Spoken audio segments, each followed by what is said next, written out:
Welcome to End of Life University on YouTube.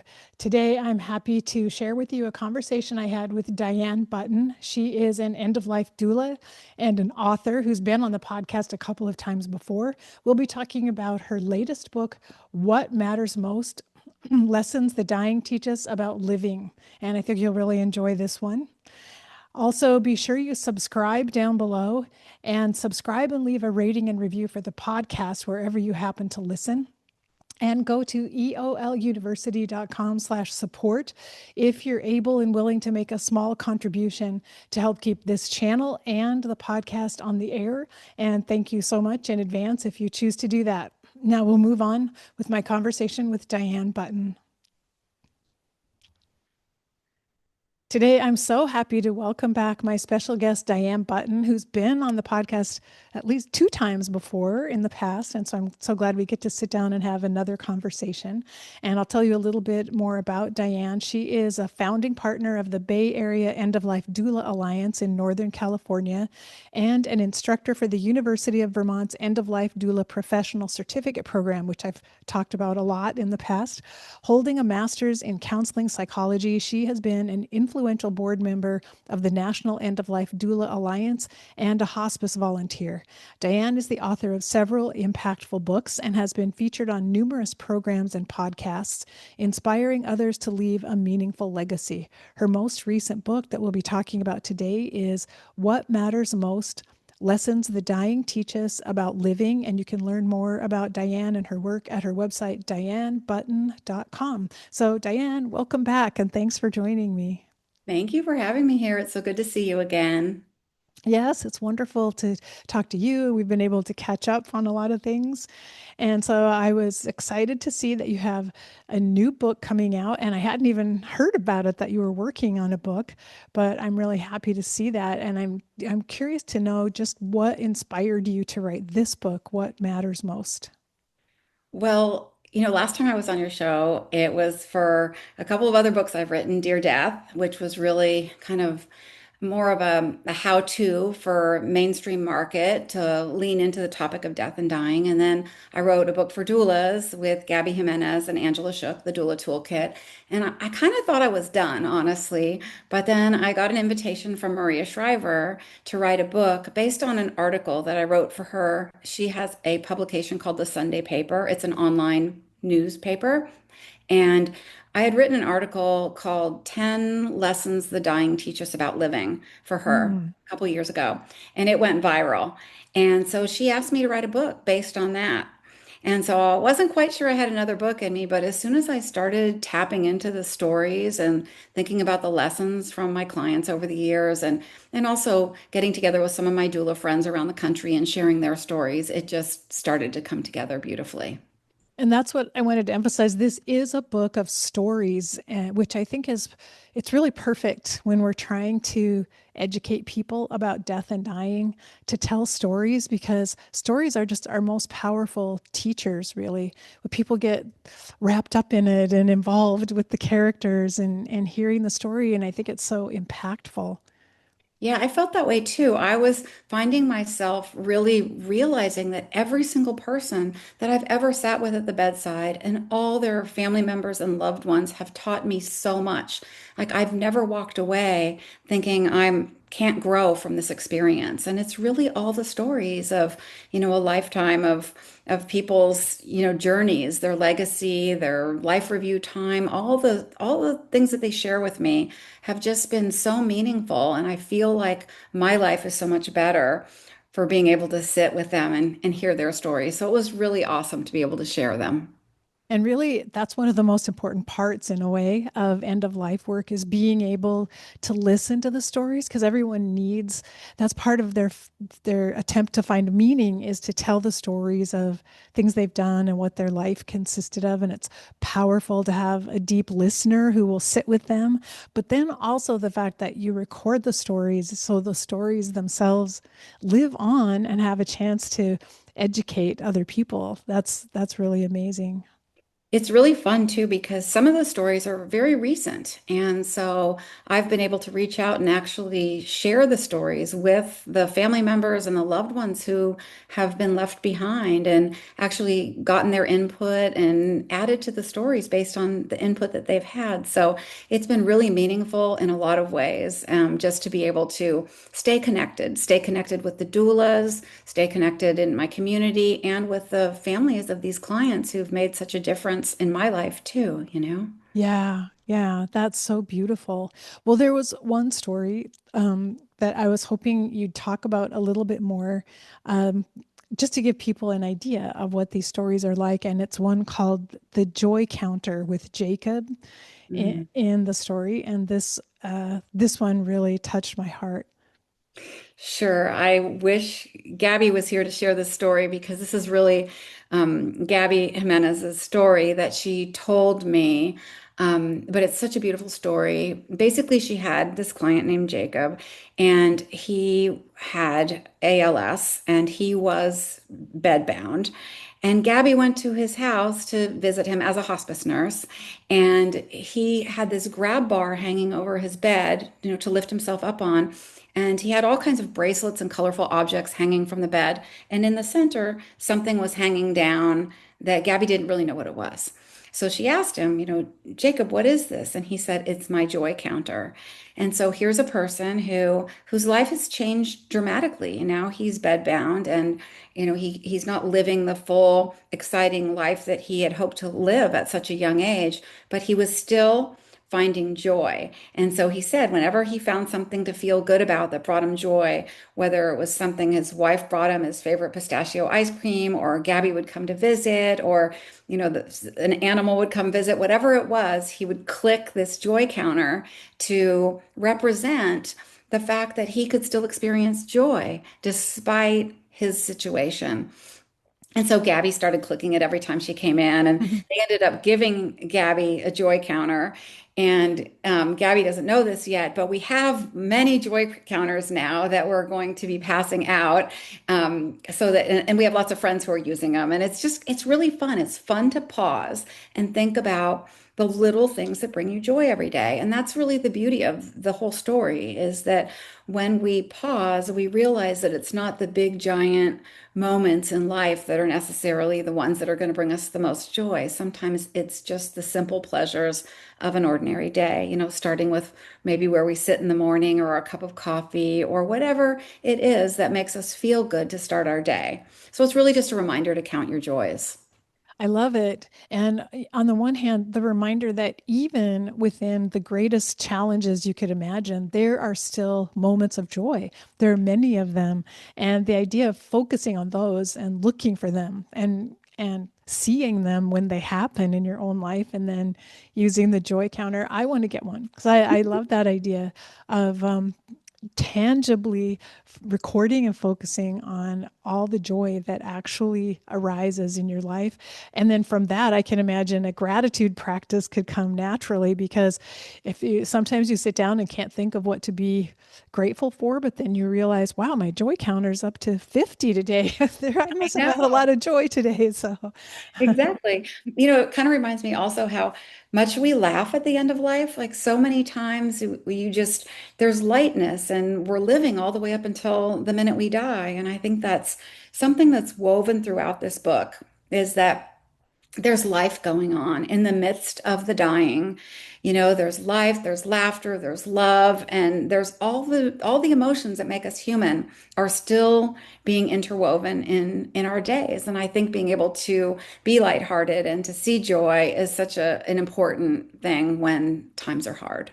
yeah, and it's such a powerful message for people. I can imagine the people who read your article on Maria Shriver's column that to whom death appears to be such a negative experience and the dying process and thinking, oh no, everything's over, everything comes to an end when someone is dying. But to be reminded, actually, no, you're living every moment of it, and life is still filled with all the things it has been before, love and joy and laughter, as you said. And it's just the fact that the body is beginning to fade away.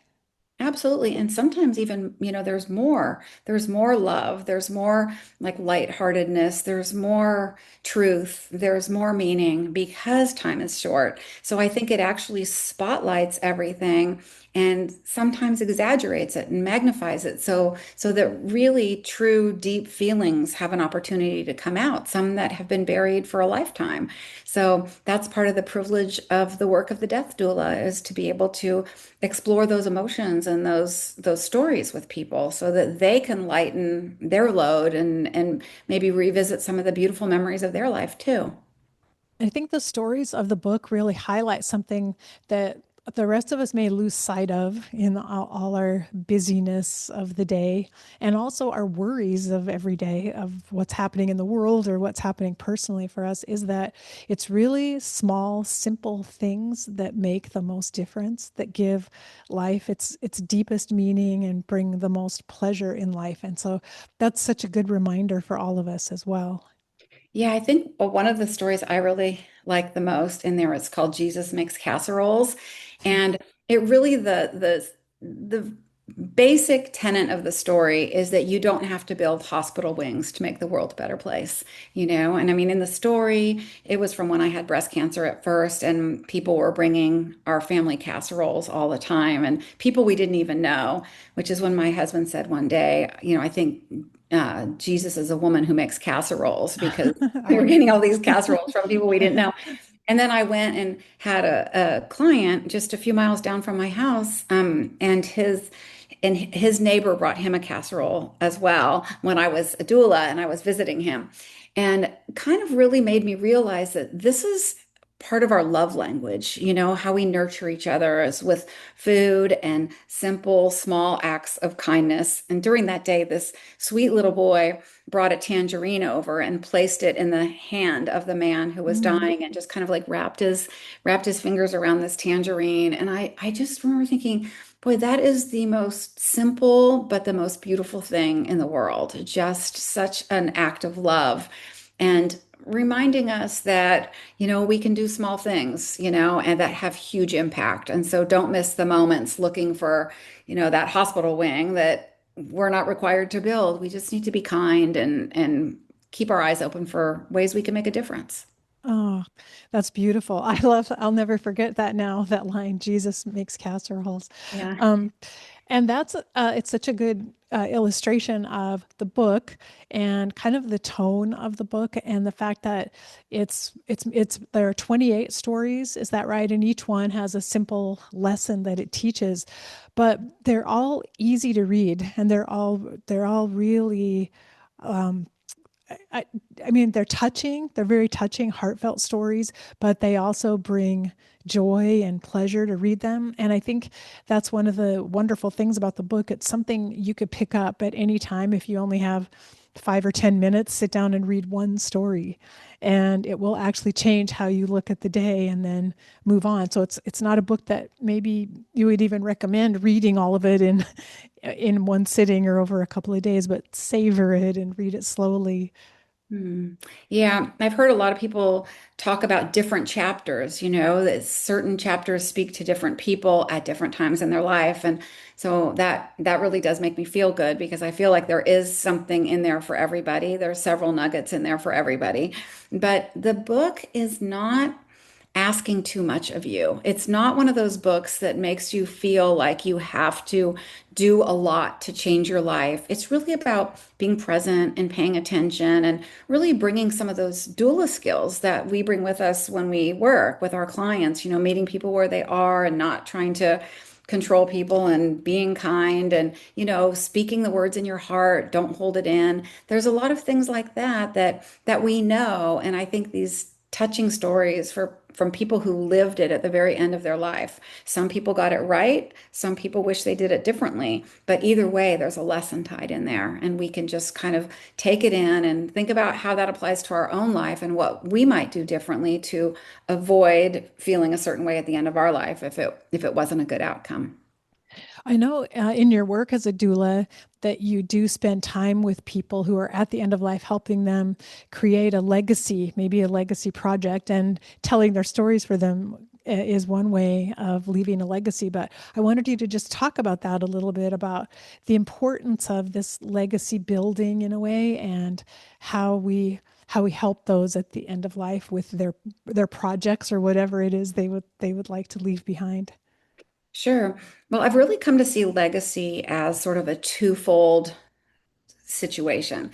There is our intangible legacy and our tangible legacy. The intangible legacy is comes from the inside, and that's the legacy that we build minute by minute, day by day through the course of our lives. It's by our actions, our words, our reputation, how we show up in the world, how we show compassion, how we treat each other. It's what stories people are going to tell about us when we die. How are we going to be remembered? That's sort of our intangible internal legacy that sometimes require hard conversations at the end of life if somebody has some unfinished business or lots of broken relationships. So that's one kind of legacy project that I really love doing as a doula. But then there's the tangible legacy projects. And the tangible ones are such a win-win. I always find these legacy projects to be the kind of project that really helps the client to feel like they're still being productive and they're still offering something to the world and they're still alive and making a difference. Yet when they do die, this legacy project will also be something beautiful to live on with their loved ones. And for me, legacy projects are the most creative part of our work. And the way I do it is I just really pay attention, try to take everything in. When I go into someone's house, I'm looking around, I'm noticing photos, I'm noticing if they're collecting something. And you get to know people. And the more you have conversations with people, you realize who they are and what they're passionate about, what they might collect, what they might like to cook, what their recipe book looks like, what their garden looks like, whatever it is about that person, I will start to understand what might be special so that we can come up with a unique legacy idea for that person and that person's family and loved ones. And so, it might be creating a garden. It could be, making stepping stones for everybody. It might be going through the house and collecting special things that they love and giving them to each person after they die with a note about why they picked that item for that particular person. And one of my favorite ones, is just to pick books that are around the house, Mm. whatever that person's favorite books are, bring them together and they can make a note in each book for someone and why they love that book so much and why they chose that person to give that book to. And I just find that almost everyone has books and almost everyone has some things laying around in their house that are meaningful to them that they've saved over the years. And so if you can get those two things thought out and talked about, you can usually find something special that really, really talks about who that person is and highlights what was important to them. And that's how I come up with legacy projects. Mm. Wow, I love that. I love how creative you are to think of those things. And I think that really is probably a special, very special part of being a doula, is being able to use your creativity in that way and to make such a difference for a person and their family, that you have helped them come up with this idea of something simple enough and easy enough to accomplish that they could really find peace in that, knowing that I'm leaving this behind and my family will have something. Yeah, it's really beautiful. And if there's not a legacy project or if time is short, usually writing letters is just such a great thing to fall back on. I always bring stationery, colored pencils or colored pens, and I always have stuff with me, cards, so that if somebody does want to write a card or have me write a card or a letter, that's just something that we can always do at any time. It's surprising how many people do ask to write a letter to give to someone after they die or to read at their funeral or, to pass out to family members. So I just think that it's really smart to always remember that the spoken word, and now we can video people really easily too, is often a very important and valuable and memorable thing to leave behind as well. That's so true. And I was thinking about how the loved ones and family members of the person who's dying, they don't really have the bandwidth. They're in the midst of caregiving, but they're also grieving, anticipatory grief over their loved ones dying. And Even though it sounds like simple, you dictate a letter and I'll write it down. The family members just don't really have the time or energy to do that. And it's so perfect that someone else can come in and assist with that. Yeah, I think you're right. And I think, handprints and fingerprints that can be made into jewelry and things like that are also really wonderful. Simple, you can do it right then, and then, you can have something made later on. And I have a couple of friends who are always wearing fingerprint necklaces from Mm, their loved ones or bracelets. And, I have another friend who made a bunch of keychains and gave them out. And I think that there's a lot, as long as you're paying attention, there's a lot you can do. yeah. Yeah, I really love that idea. And as we mentioned before, it is part of understanding that every life is significant, every life has meaning, and there's some part of you that doesn't leave, that's going to stay here and going to keep informing people and keep reminding them of you even after your physical body is gone. It's pretty amazing, isn't it? Yeah, yeah, it really is. It really is. That's really beautiful.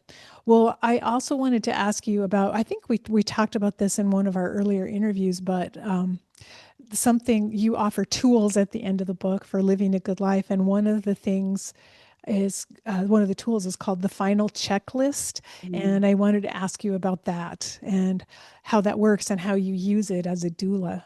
Sure. I think that's one of my favorite personal doula tools, and also one that I do myself every single month of my life now. I think it's a way to keep a clean slate for those of us who are not yet facing a terminal diagnosis or something like that. But with my clients, it started because I was always asking so many questions, especially when I was first starting out. I'd have this big pad of paper and all these questions, and I felt like I needed to ask them all. And it started dawning on me that they have to do that all the time. Every time they go to a doctor, you have to ask all the questions all over and all over. And I just didn't want to be that person to my clients. I was trying to think about a way that I could be as effective and impactful as possible in as little time as possible, realizing that when our clients are dying, time is their most valuable asset. And here we are coming into their lives, someone new. So rather than trying to take up a lot of space in their life, I try to take up as little space as possible and get as much done in a short period of time. So that's how I came up with the final checklist. And it's basically 6 questions that I ask all my clients, maybe not in a row, but during the course of my time with them. And they help me to understand what they might need and how I might support them best. Kind of consolidating it down into a few questions. Most importantly, who matters most and what matters most, but also what are they worrying about? If I can find out what somebody is worrying Mm, about, then normally we know right where to go. And people at the end of life, they worry about a lot of different things. Some people are worried about broken relationships. Another person's worried about the fear of dying or the pain, or they're worried about their financial situation, maybe not being everything not in order yet, or they might be worried about leaving their partner behind. I mean, there's endless things that people worry about. Sometimes it's even about cleaning out their drawers before they die and simple things like that that are seemingly simple, but to them they're important.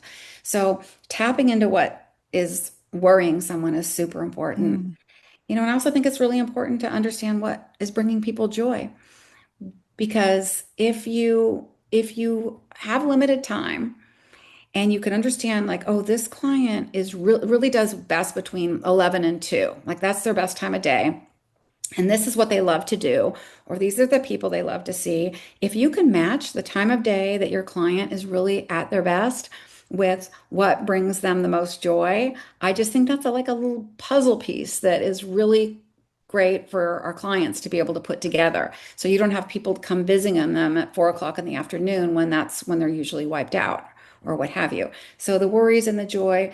And then finally, like, what is left unsaid and what is left undone.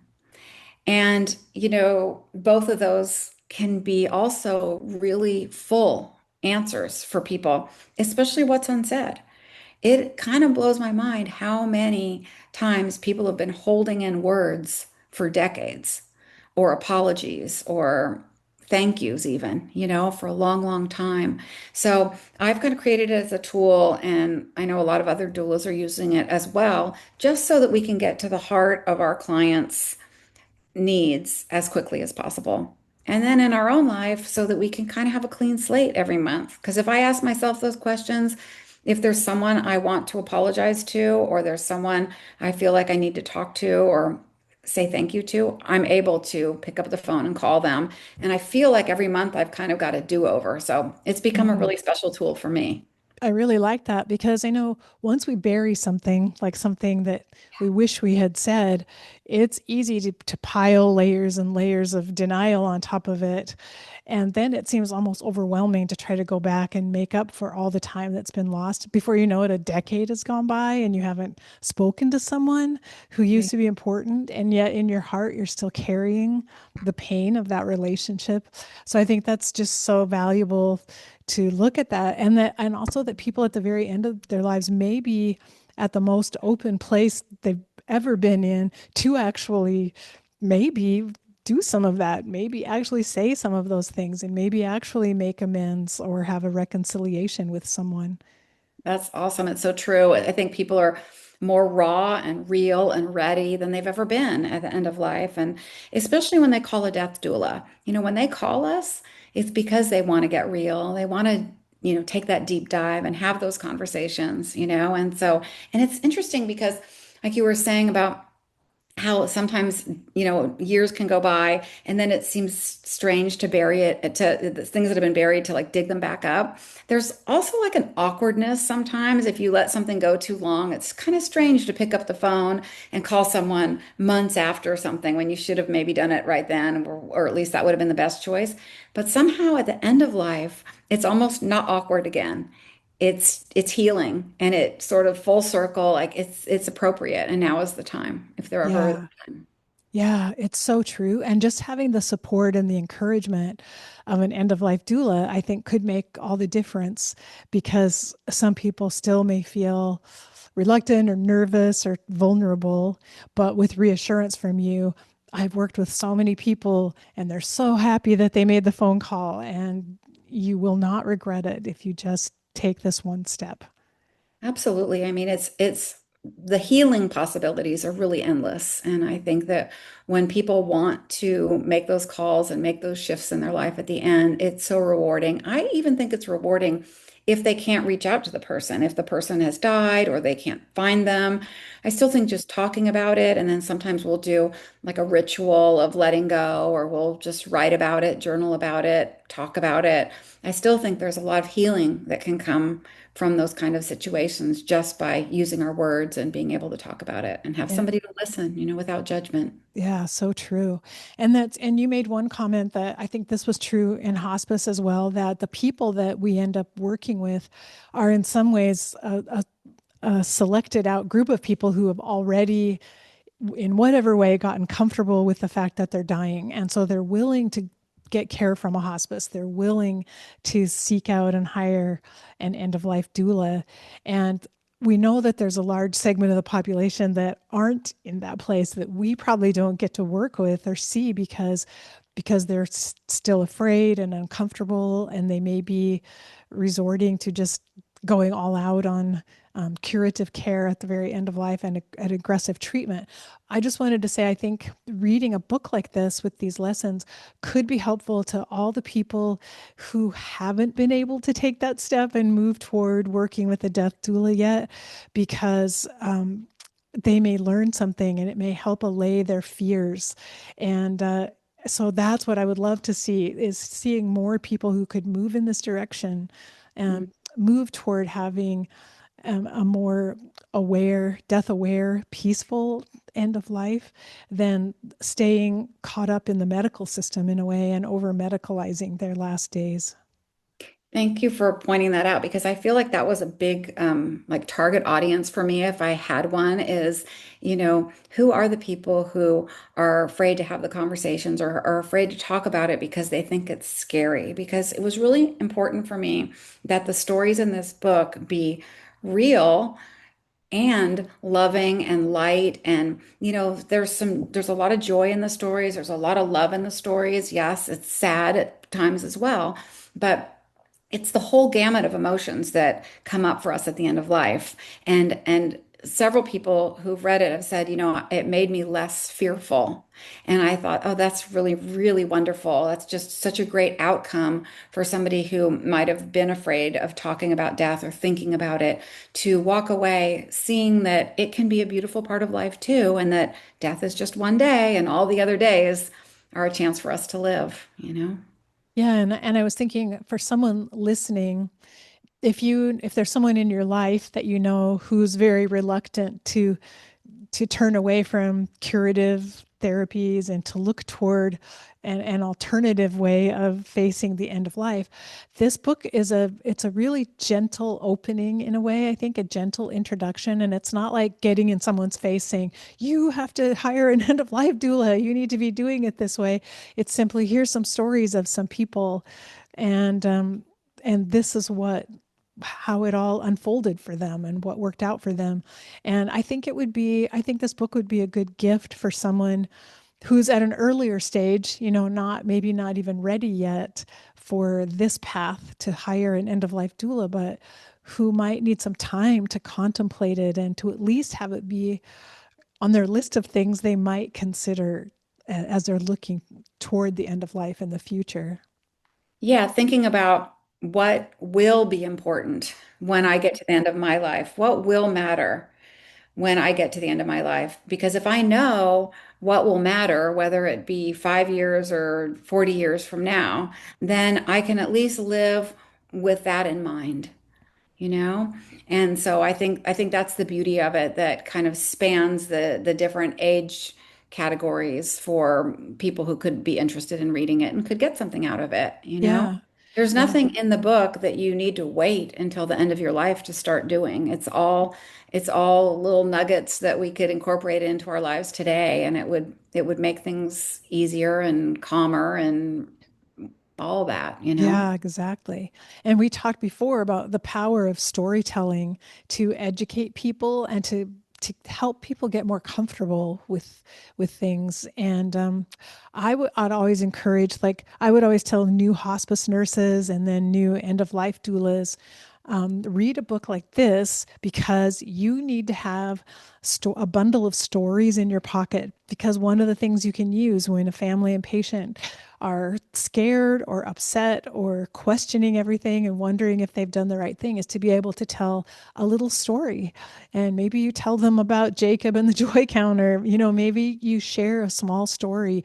And granted, someday, if you're brand new in the field, you don't have your own stories to tell yet, but you can use other people's stories. Someday down the road, you'll have lots of your own stories, but it's just so very valuable to be Mhm. able to talk about what happened for someone else and how they found their way through this time. Yeah, and I think part of what I love about this work is that we have been really collaborative, the doulas in our field here that I know and that I've come to know over the years, and the new up and coming doulas who reach out in their communities and such. I find people to be really welcoming, and it's true. We do fall on each other's stories for conversation when need be. Even in this book, I used, Angela and Gabby and Sarah and Greg and Virginia and so many of my colleagues who I work with in various ways around the country, who are all doulas, and some of who may practice a little bit differently than I do, even. But we all learn from each other, and I would never hesitate to share one of their stories with one of my clients. And I think you're absolutely right. It does take a while when you're new to get a wide variety of stories that you've actually experienced yourself. So being able to read about them and kind of let them sink in so that you can share them is a really good idea. Yeah. Yeah, I think so too. So I think this book, it could be for everyone from someone who knows nothing about death and dying and end of life issues, but who's curious, to those of us working in the field who just want to remind ourselves and even refresh our own enthusiasm in some ways, to remind ourselves of the beauty and the joy that's present in the work that we do on the hard days when we're tired and when we feel frustrated, like to just, it's just, these stories have a really beautiful message that really that touches the heart. Thank you. One thing also is that I think reading it sparked even more stories in myself, and some of the people who have read it, it's reminded them of their own stories as well. And I think that's really awesome to be able to pause and just think back over the times that we really have been inspired by our clients. We all are. I mean, I wish there was a place where we could all post all of our amazing stories because I know we all have them. I mean, it's just so amazing the work that we do, and there's not one client that we can't learn and grow from. And so I think a lot of us would have some really good stories to share. Yeah.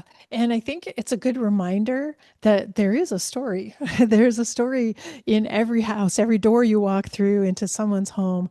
There are stories there. And if you, once you remind yourself of that and pay attention, you'll find them wherever you go. Yeah, I always think of it like when I go to the home and I knock on the door. I really sort of, that's when my ritual kind of really kicks in of letting go of my own stuff, my own worries, my own stresses, my own things I need to do when I leave or what's worrying me. I want to be there present and 100%. So then I knock on the door and I feel like I can now enter in with that clean slate, just like the final checklist of like, okay, I'm 100% here. And oftentimes it's not till I leave and I'm driving home or I get home and I say, wow, that was amazing. And the story or the lesson actually really sinks in Mm. of how profound it was. I might not be totally taking it all in while I'm there living the story with the family or the loved ones, whoever's there. But when I go home, a lot of times I think, wow, that was really powerful. Yeah, that's interesting. I remember having the experience of having one person's story that didn't seem very significant to me at the time come up again a few months later when I was with a different patient, and there was suddenly a connection. I suddenly saw, oh, wow, that story is would be so helpful in the midst of this person's story when I linked them together, and how many times that sort of thing happened, this synchronicity and the little serendipities that happen. Yeah, and the stories that really show up a lot, like for people who regret that they spent too much time working, for example. I mean, that really happens a lot that I hear that and, missing the moments of the ordinary day in pursuit of something big, the huge things in life. That's one of those things that I hear over and over again. There's just certain things like that that I think we could maybe learn about earlier on in life and make some changes earlier on in those regards. Yeah, so true. That's one thing when we're speaking of a checklist, I just remember that some of the hospice workers actually, their visits end up being dominated by various checklists. I have to document that I examined this and I did that and I asked all these questions and I checked on the meds and I did all these things and took all these steps. And that kind of checklist can so overwhelm a visit that those staff members may find they didn't listen to anything. They didn't listen to what the patient said they needed. They didn't hear the story. They missed it because they were in a rush and they had to do all this documentation. And I think these stories are just a simple reminder. You don't even have to listen for very long. Like some of the stories people tell, they're short. It's small. Yeah. Here's my joy counter. Yeah. But if you just pause for a little bit and are present, the stories will begin to appear no matter how busy you are. Yeah, I think that's just a great privilege of the doula work too. Like we don't go in with those checklists. And I have a lot of friends now who are hospice nurses, and they tell me that they're rushing from one place to another and they really don't have the time to sit. And when they can, they love it. I mean, they love the doula part of the hospice work when they really get to sit and talk to people. And I know that they're all doing the best they can, but they're so limited with time and their caseloads. So I do feel that that's a real big privilege in our work. And I know some hospice nurses actually, when they retire, they're becoming doulas. And I'm hearing more and more that story Yes, happening. yeah. And I can see why, because they really love being at the bedside and being with people at end of life, but they haven't really been able to dig in and have that depth that we're able to have all the time. So I'm Yeah. grateful for And that. and that's the sad thing when care becomes institutionalized in a way, and those workers don't have a choice. I mean, so my heart goes out to them. No criticism. It's just that's the way the field has evolved, and it's what's necessary to do the work. But maybe maybe they can read the book, read some stories, and sort of reinvigorate their love for just spending those special moments with a patient too. Yeah. One of the things I do love is that the hospice nurses who I know, who I work with locally, they're reaching out to us now more and more. And, when they call, I always feel, their heart and I always feel the love. And I think that they're really calling us because they they really want the best for their patients and they're realizing like, hey, this person could really benefit from somebody who would just sit with them for an hour and a half or two and just listen to their story. And so over time, we are really all working much better together and we're integrating, our work with theirs as best as we can to bring the best quality of care possible. And so I really appreciate that because I do know that they would probably really love to do that part of the work themselves too when they Hmm. can. Yes.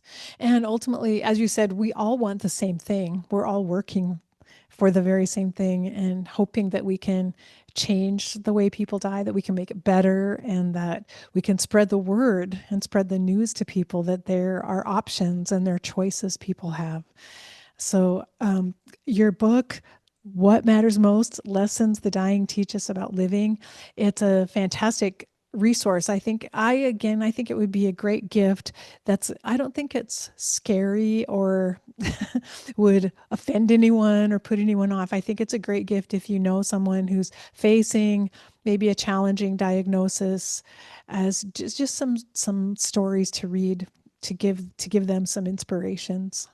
Yeah, I think so. I feel like it has the potential of being a really good gift and an eye-opening gift as well, give people something to pause and think about that is deep but not overwhelming and not scary. And the book, I know it will be published on September 16th. So we're airing this in advance to give people a chance to pre-order the book. But tell us more, like where can people pre-order? Where can they get it? Well, it's available anywhere books are sold, and you can also go to my website at dianebutton.com, and there's some choices there as well that you can click through, and you can also read more about the book on my website. Yeah, that's great. So go to dianebutton.com first and decide where you want to order it, since there are different retailers that carry it and you may decide where you want to spend your money. But pre-orders are really helpful for books these days. So it's nice when people decide ahead of time, I'll order that book and then be patient for a week or 10 days while it comes to you.